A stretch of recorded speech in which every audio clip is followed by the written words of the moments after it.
Welcome back to the Tech Talks Daily podcast. And over the last few months, we have been guilty of reminiscing of the past, looking at Commodore 64s and connecting to the internet for the first time in the 90s to the sweet sound of an internal or external US robotics modem connecting. But of course, after then came broadband, and we enjoyed speeds of 1 meg, 10 meg, and moved on to fibre and getting 50, 60, 70 meg of broadband in our homes. But today, I want to explore the almost limitless future of full fibre. Because if we're honest, it's not just about high speeds anymore, but we have so many different devices and services competing for bandwidth. So I suspect that today's conversation will resonate with everyone, whether you're in the office or working from home. So buckle up and hold on tight, because no matter where you're listening in the world, I'm going to beam your ears to the UK, where you can join me and Rob Hamlin from CityFibre, where we're going to talk about all this and much more. So, a massive warm welcome to the show, Rob. Can you tell the listeners a little about who you are and what you do? Yeah, hi Neil. Thanks for having me on. I'm Rob Hamlin. I work as Chief Strategy Officer at CityFibre. I've been working in the technology, telecoms, media world for, I guess, about the last 20 years, mainly in the UK, working on growing businesses, funding businesses, developing businesses in that fascinating part of the world.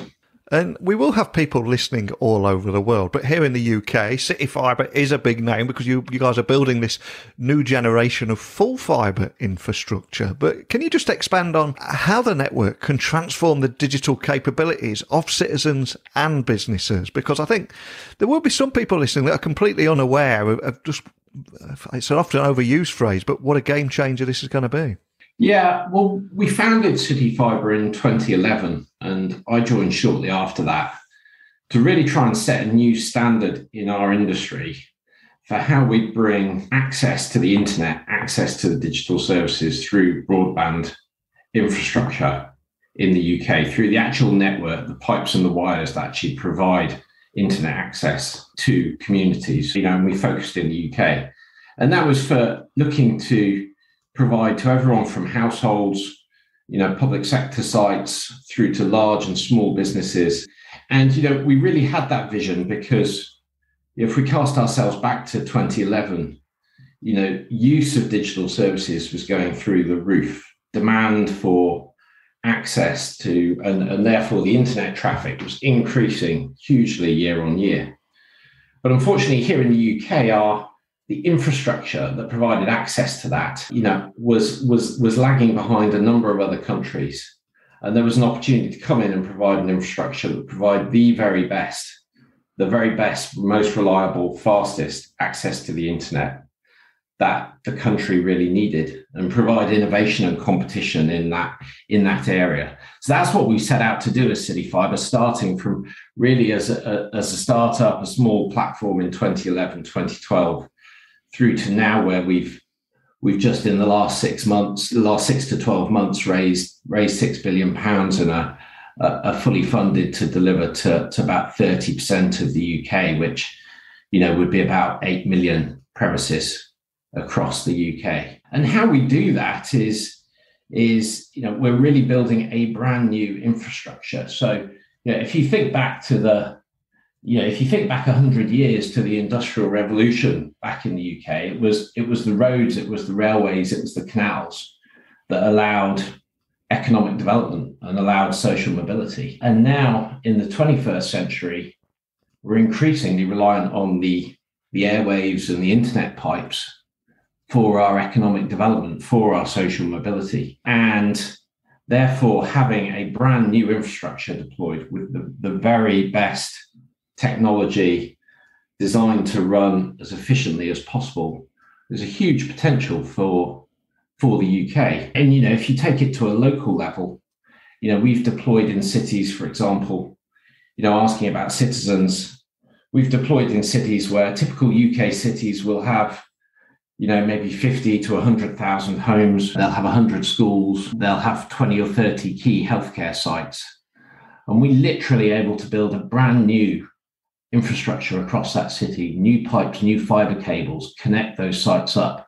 And, there are numerous examples of of cities across the UK where school children was really struggling for access to the internet in schools, not able to explore the full breadth of learning they could do. And we've been able to connect those schools and increase the capacity sometimes 100 to 1,000 times over what they were receiving before, but still save them money because we're deploying something that is brand new and that we can look to disrupt the market. And that's provided huge potential. So we're very proud to have done that. And now we're extending to connect those homes, connect all the other sites along the way. And if you're a business struggling for access to the internet, you're potentially so held back that you have to look to relocate. But of course, many businesses are strongly tied to their local geography. Their employees work there.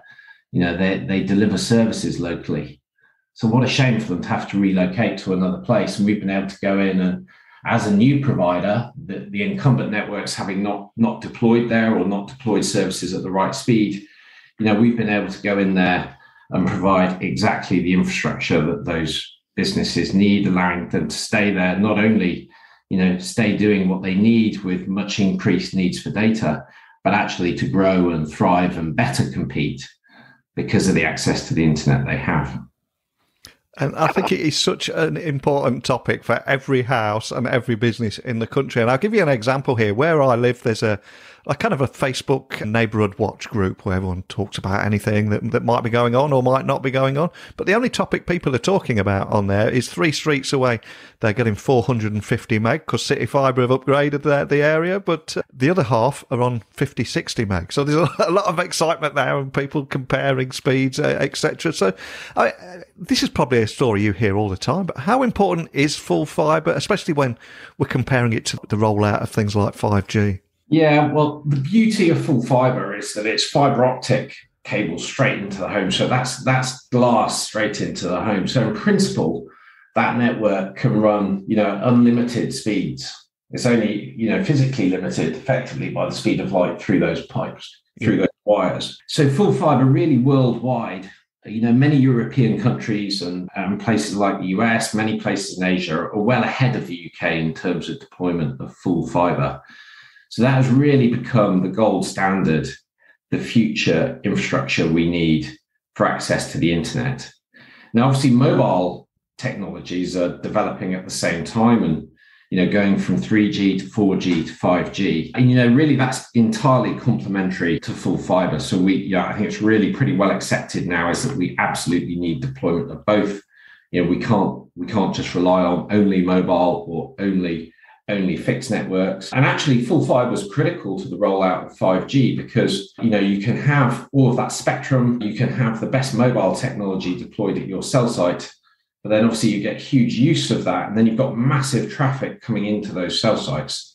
So actually, you need full fibre connecting into all those cell sites around the country to be able to ensure that the traffic going to and from that cell site is unlimited. And for example, we've been able to partner here with one of the big mobile operators, Three, to help them achieve that from all of their cell sites. So, it's exciting that both those technologies are getting delivered, but full fibre critical for connecting the premises around the UK. And you're right, it is such a topic, isn't it? We get our electricity at a standard. At a standard, we get our water at a standard pressure.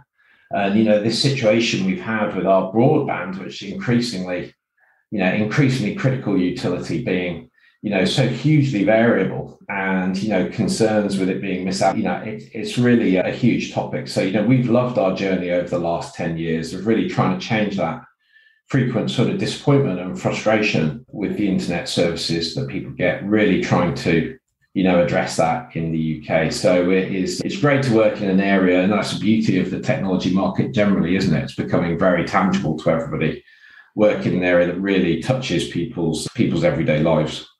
It really does. And if you were to take a peek in the homes of the average house there, the average family, you're going to see somebody having an online class. There's going to be somebody having a Zoom call, somebody streaming 4K Netflix, somebody downloading 100 gig game off their games console. The thirst for bandwidth is just going through the roof right now, isn't it? Yeah, it is. It is, exactly. It's going through the roof, and really that is not going to change. And that's why, if we can get full fibre deployed, then in principle, that network is upgradable all the time. So the infrastructure is there. We just need to keep upgrading, the technology that runs on. And I think it's hugely exciting, the opportunities that offers once we've deployed it. I think the tech industry generally, but particularly the telecoms industry, has really found its footing in the last 5 years of actually what a key role it plays to our society. I think the COVID pandemic really brought that home where, suddenly, our entire, all of our citizens and our entire communities were really so reliant on those broadband connections. And, I think it's a great thing for our industry generally that people have seen actually this isn't technology that nobody understands. This is actually key to, to social, to sort of social prosperity in our country. So, I think there's a lot more opportunity to do that even more. We've got to keep working. These sort of infrastructure can play a huge role in leveling up communities, supporting deprived parts of our communities, in offering new solutions to address, the climate emergency, for example. So, we're absolutely on the right road. And we're making a huge difference in people's everyday lives, but we've got to keep working and keep doing more. And on that point, I read a recent report in collaboration with Hatch, I think it was, that identified over £38 billion in potential economic benefits alone. Can you expand on some of the key insights from that report?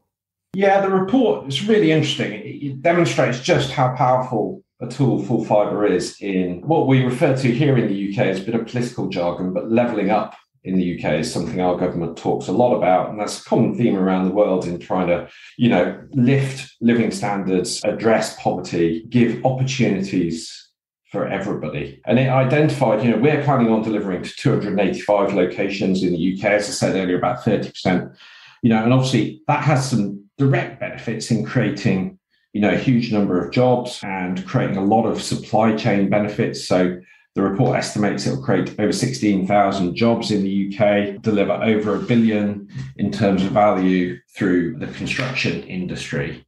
But when operational, the exciting thing about these investments, when operational, it has this opportunity for exponential sort of ripple effects in terms of the downstream effects of boosting productivity, providing a platform for business innovation, startups, making our properties and our buildings more resilient and smarter. So it's estimating that the knock-on economic effects, are huge multiples on the actual investment that we're making into the infrastructure. So, a sort of 30 billion or region economic benefits from the shift to home working, remote working, flexible working in itself. And as I say, I think there's more for us to do. Once you've deployed this infrastructure, what can we do? We're already seeing our cities working on smart traffic control, smart buildings, smart energy grids. What can we do once we've got this infrastructure to really address some of our big sort of social challenges as we go forward? I think once we've got that infrastructure in, the potential for innovation is huge. There was a very good, while President Obama was in power in the US about 10 years ago, they said, look, history's taught us a lesson. If you deploy the infrastructure, then innovation will come. And that was much of the thinking that triggered sort of political support for delivery of full fibre networks in the US. And that's spot on. So this report really shows, look, there's immediate things that we can understand and measure in terms of huge economic and social benefits through delivery of the networks. And then, we think there'll be more to come. And as someone with many years' experience in this industry, and you're right in the heart of many of the big conversations, I'm curious, was there anything in the report that surprised you at all? Well, I think it's that last part, really, of the things that we maybe don't fully understand yet, or maybe we're not doing enough. So, if we can get 5G really working brilliantly across the UK, there's forecasts of of further economic benefits, even in the region of 53 billion is the number quoted in the report in economic benefits through delivery of 5G. The Internet of Things, one of these technology topics that has been talked about for a number of years, but have we yet realized the benefits of that? 16 billion in opportunity from there. I think the healthcare benefits, we're still developing in verticals like that. How can we improve access to services? How can we improve efficiency of services? So, we really focus at CityFibre on doing our part in terms of delivering the enabling infrastructure. But, what's really interesting when you sit back is you think about, well, what could happen with that? What could happen with that? It's going to be interesting. Yeah, and what not only interesting, but there's also a few exciting developments as well. I also read that CityFibre has recently piloted a virtualized network service delivery for businesses. Can you tell me more about that and the kind of value that that's going to deliver to businesses as well? Yeah, I think we're working on all sorts of different ways that we can allow people to use the network in a flexible way. So, that announcement was really allowing our customers to be able to deliver services in a more flexible way, to be able to provision services to their end customers in a more flexible way that is just, much more efficient. So, for example, there's some great examples that we've had where our customers, for example, might be delivering services to a particular venue, but then suddenly, a huge event happens at that venue. And you have to turn up a whole range of different services. You have to increase the bandwidth available to that venue, 10 to 100 times. And with this sort of flexibility and the brand new fiber, infrastructure, you can do that. That's not a 6-month project plan for that. That can literally be the flick of a switch. Wow. A hotel that's running business as usual, say on a Friday, and then has a huge gaming conference or a huge international political gathering, can suddenly turn up a whole range of services that it needs for the weekend, and then turn it back on a Monday to usual operation. And rather than burning all that money and potentially running at much higher levels of electricity or whatever it may be, if you can actually do that flexibly, not only can obviously the end customers benefit, but actually you can run a more efficient network, a more carbon efficient network, more economically efficient network. So everyone can benefit. As someone that used to work in the event space, that is incredibly exciting news. And I've loved chatting with you today. I'd love to stay in touch with you and see where this path leads you to. I think there's going to be so many other big changes throughout the next 12, 18 months and beyond. So we'd love to get you back on next year. But we started the podcast today just talking about your origin story, what put you here. But none of us are able to achieve any success without a little help along the way. So is there a particular person that you might be grateful towards, or someone that helped you get where you are that we can give a little shout out to on this podcast? It's really good. That's a really nice question, Neil. I mean, there's obviously loads and loads of people, but the one thing I have to say is particular to CityFibre's journey, is that we were, in 2011, 2012, as I said earlier, we were a relatively small company. And really what I would pull out is our early customers, because we really believed we had a great vision. We had something that the UK really needed and that it could bring these huge benefits. But of course, what we needed was actually customers who would trust us, who would put their faith in us to actually say yes, rather than choosing the normal big, well-known brand to provide my services. I'm going to trust CityFibre. And, in our case, there were some early councils like York, Peterborough, Coventry, which are fairly major towns and cities in the UK here, who actually said, yeah, I'm not going to buy from the typical incumbent. I'm going to trust CityFibre to deliver to my schools, my libraries, my council offices. And that really got us up and running. That allowed us to prove what we could do and to, help us raise capital in the future. And indeed, many other customers more recently, business providers who allowed us to, move all their customers onto our network and get much, much better services. More recently, corporate providers like Vodafone, Three and TalkTalk, who've actually put their faith in a new provider. And, I think it's a really important theme for our industry. Often when you're in a small business, when you're in a startup, what you need is some customers. You can have a great product, you can have a great vision, but you ultimately need some customers to put their faith in you. And, that means trust, that means vision on the part of the end customer. And, there may be people listening to this podcast and they know who they are, who played a really key part in our journey. We wouldn't be here today. And I'd say a big thank you to those. The hardest thing is often getting the snowball rolling from the top of the hill.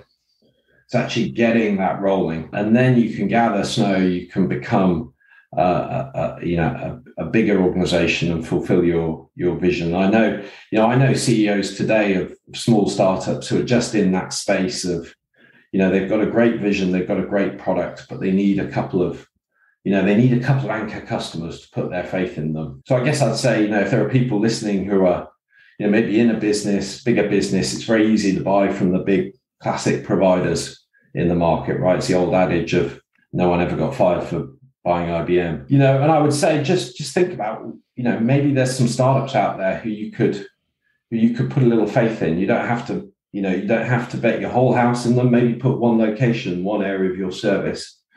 But, if you do that, you can play a huge role in sparking innovation in our industry. And I think, it's a great lesson to learn. And I'd say a big thanks to those early customers who they had the vision, they had the bravery, they had the confidence to say, actually, I'm going to trust this new provider and I want to be part of their vision. And we certainly wouldn't be creating the level of investment and the level of benefits in the UK today if it wasn't for those early customers who put their faith in us.